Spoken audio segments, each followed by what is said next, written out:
যখন পশ্চিমে থাকতাম তখন বলতো ধান বিক্রি এত টাকা, কালাই বিক্রি এত টাকা, সরিষা বিক্রি এত টাকা, পেঁয়াজ বিক্রি এত টাকা, মোট 1000 টাকা পাঠালাম। তখন আমি ভাবতাম যে আমার আব্বাকে 1000 টাকা সংগ্রহ করতে অনেক পরিশ্রম করতে হয়েছে। ওই কথা আমার এখনো দিনের মতো মনে পড়ে।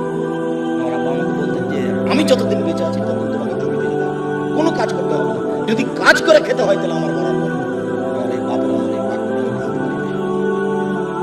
যে তোমরা যদি কাজ করে খাওয়াই লাগে তা আমার পরে খেয়ে, আমি যতদিন আছি তোমরা ততদিন এই জমি জায়গাতে চাই না। শুকরিয়া, জাযাকুমুল্লাহ খাইর।